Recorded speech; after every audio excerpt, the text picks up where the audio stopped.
తాకట్లో ఉన్న బంగారాన్ని విడిపించి ఆ రోజున మార్కెట్ ధర కట్టి మిగిలిన డబ్బును మీకు అందిస్తుంది కొమ్మూరి గోల్డ్.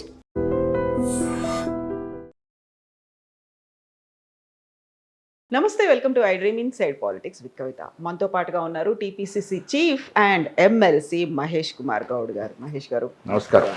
చాలా హెక్టిక్ షెడ్యూల్స్ ఉన్నట్టున్నాయి మీకు. లోకల్ బాడీ ఎలక్షన్స్ ప్రజలు ఓటు వేయడానికి ఆసక్తిగా ఎదురు చూస్తున్నటువంటి పరిస్థితి. సర్పంచ్ ఎలక్షన్లో 73% పైన కాంగ్రెస్కి మ్యాండేట్ ఇచ్చినారు. కారణం మనం ఇస్తున్నటువంటి అభివృద్ధి, సంక్షేమ ఫలాలు పరిపూర్ణంగా ప్రజలు రుచిస్తూ ఉన్నారు, ఆస్వాదిస్తూ ఉన్నారు. అది ఉచిత బస్సు మొదలుకొని మొన్న సన్నబియ్యం వరకు. సన్నబియ్య కార్యక్రమం అనేది ఒక చరిత్రాత్మక విప్లవాత్మక కార్యక్రమం ఈ దేశంలో. అక్కడి వరకు ప్రజలు దాన్ని ఆస్వాదిస్తారు కాబట్టి సర్పంచ్ ఎలక్షన్లు ఇచ్చారు. అదేవిధంగా మున్సిపల్ ఎలక్షన్లో కూడా కొంత అర్బన్ రూరల్ మిక్స్ ఉన్నప్పటికీ కూడా ప్రజలు మనకొస్తున్న సమాచారం పరిపూర్ణంగా దీంట్లో కూడా మెజారిటీ మ్యాండేట్ కాంగ్రెస్కి ఇవ్వాలన్న తపన ప్రజల్లో కనబడుతూ ఉంది. సో దాంట్లో టికెటింగ్ అనేది బాగా కాంపిటీషన్ అయిపోయింది. సో ఈ ఎక్టిక్ యాక్టివిటీ అంతా కూడా టికెట్ డెసిషన్ మేకింగ్ ఎంత ఎక్టిక్ అయిందంటే, ఇప్పుడు నిజామాబాద్ ఉదాహరణకు తీసుకుంటే, నిజామాబాద్లో 60 కార్పొరేషన్ వార్డ్స్ ఉంటే మాకు 740 పై చిలుకు అప్లికేషన్లు వచ్చినాయి. అంటే ఒక వార్డుకి యావరేజ్గా 12 అప్లికేషన్స్ వచ్చాయి. సో కాంపిటీషన్ హెవీ అయింది కాబట్టి కొంచెం దీన్ని ట్రాన్స్పరెంట్గా డిసైడ్ చేయాలని, ఒకటేమో కాంగ్రెస్ పార్టీతో వారుకున్నట్టు అనుబంధం ఫస్ట్ ప్రయారిటీ, రెండవది సర్వే, ప్రజల్లో వారుకున్నటువంటి పేరు ప్రతిష్టలు, వారుకున్న పలుకుబడి, ఆ పర్టికులర్ వార్డులో ఆ వ్యక్తిపై ఉన్నటువంటి నమ్మకం, దీని మీద సర్వేలు చేస్తూ ఉన్నాం. ఇది కొంత పారదర్శకంగా ఉండాలనే ఉద్దేశంతో క్యాబినెట్ మంత్రుల్ని ఒక్కొక్క పార్లమెంట్కి ఇన్ఛార్జ్గా వేసినారు ముఖ్యమంత్రి గారు పీసీసీ తరఫున. వారితో పాటు అక్కడ జిల్లా కాంగ్రెస్ కమిటీ అధ్యక్షులు, అక్కడ ఉన్నటువంటి స్థానిక మంత్రులు, ఎమ్మెల్యేలు, కాంటెస్టెడ్ క్యాండిడేట్స్, మా ఫ్రంటల్ డిపార్ట్మెంట్ చైర్మన్ అందరూ కూర్చొని 3 పేర్లు డిసైడ్ చేస్తే అల్టిమేట్గా స్క్రీనింగ్ కమిటీ ఎవరు అక్కడ అర్హత ఉంటుందో వారికి సీట్ ఇవ్వడం జరుగుతుంది. సో ఈ యాక్టివిటీ అంతా కూడా ఆ కారణంగానే. ఓకే, సో ఇప్పుడు షెడ్యూల్ వచ్చిన తర్వాత సీఎం లేరు, సీఎం లేకపోవడం అనేది కూడా మీ మీద ఎక్కువగా బరువు బాధ్యతల్ని పెంచి, సీఎం గారు బయట ఉన్న ఇవాళ అధునాతన టెక్నాలజీ వచ్చినటువంటి దృష్ట్యా ఇవాళ మార్నింగ్ వారు అమెరికా నుండి దాదాపు 3 గంటల పాటు జూమ్ కాన్ఫరెన్స్లో మంత్రులతో మా జిల్లా కాంగ్రెస్ కమిటీ అధ్యక్షులతో మీటింగ్ చేసినారు. మంత్రులు చెప్పేవాడిని విన్నారు, వారు ఇచ్చే సూచనలు సలహాలు ఇచ్చినారు. మీనాక్షి నటరాజన్ గారు, డిప్యూటీ సీఎం గారు, నేను దాదాపు 3 గంటల పాటు జూమ్లో మున్సిపల్ ఎలక్షన్ విషయంలో చర్చించినాం. సో ఇవాళ ఇంత టెక్నాలజీ డెవలప్ అయిన తర్వాత ఎవరు విదేశాల్లో ఉన్నా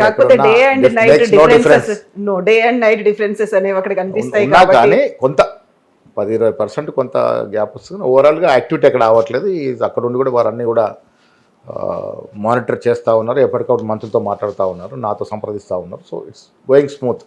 సో ఇప్పుడు మీరు నిజామాబాద్ గురించి చెప్పిండ్రు. అదే నిజామాబాద్తో పాటుగా కరీంనగర్ బీజేపీకి ఒక కంచుకోట్లాగా భావిస్తాం. మన ఇందూరు మన మేయర్ అనేటువంటి క్యాంపెయిన్ చేస్తున్నారు పెద్ద ఎత్తున. మళ్ళీ మేమే దాన్ని రిటైన్ చేసుకుంటాము అని బీజేపీ అంత కాన్ఫిడెంట్గా చెప్తోంది కదా. యాజ్ ఇట్ ఈస్గా బీజేపీకి లేదు, గతంలో ఉండింది లేదు. అంటే గతంలో మున్సిపల్ చైర్మన్ ఉన్నప్పుడు కార్పొరేషన్ అయ్యాక ఫస్ట్ మేమే మేయర్ అయ్యాము, తర్వాత టీఆర్ఎస్ చేతుల్లోకి పోయింది. మున్సిపల్ చైర్మన్నప్పుడు ఉన్నారు. గతంలో పోల్చుకుంటే చాలా పెద్ద ఇంప్రూవ్మెంట్ కాంగ్రెస్కి. నిజామాబాద్ ఉదాహరణ తీసుకుంటే 2 కార్పొరేషన్ సీట్లు 60లో, కరీంనగర్లో కూడా దాదాపుగా లేనట్టే. బట్ ఇవాళ పరిస్థితి మేము మేయర్ని ఫామ్ చేసే పరిస్థితికి ఎదిగినాం. కారణం ఏంటంటే జనంలో ఎప్పుడు ఏ మార్పు వస్తుందో తెలియదు. 23కు ముందు మాకు ఈ రాష్ట్రం మొత్తంలో ఉన్న మున్సిపాలిటీ ఎంత, ఇవాళ పరిస్థితి మెరుగైంది. అధికారంలోకి వచ్చాం, సర్పంచ్లు గెలిచాం, పార్లమెంట్ ఎన్నికల్లో 8 సీట్లు గెలిచాము, 3 సీట్లు అరకొర మెజార్టీతో పోయినాయి. ప్రతి అసెంబ్లీ నియోజకవర్గంలో మా ఓటు షేర్ పెరిగింది. సో ఇవాళ నిజామాబాద్ మా గట్టి నమ్మకం ఏంటంటే మనం ఇస్తున్నట్టు అభివృద్ధి, సంక్షేమం. మన ఇందూరు మన మేయరు మేమేమంటాం, మన నిజామాబాద్ మన అభివృద్ధి. ఇప్పుడు రేపు కావాల్సింది, నేను చాలా సూటిగా చెప్తా ఉన్నాను, శ్రీరామచంద్రుడు పేరు తీసుకొని ఎన్నికలకు వస్తూ ఉన్నారు. శ్రీరామచంద్రుడైనా ఓం నమ శివాయ అని మేము కూడా రోజు పూజ చేసుకుంటాం. శివభక్తులమైన, ఆంజనేయ భక్తులైనా, అమ్మవారి పూజ అందరికీ దేవుడు సమానమే.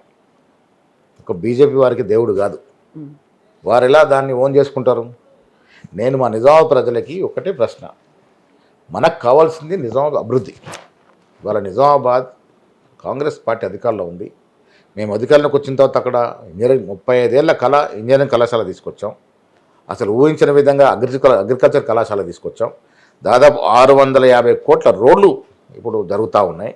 పాలిటెక్నిక్ కళాశాల ఆధునీకరించినాం. గతంలో చూసినా కూడా మెడికల్ కళాశాల తీసుకొచ్చిన ఘనత కాంగ్రెస్ పార్టీది.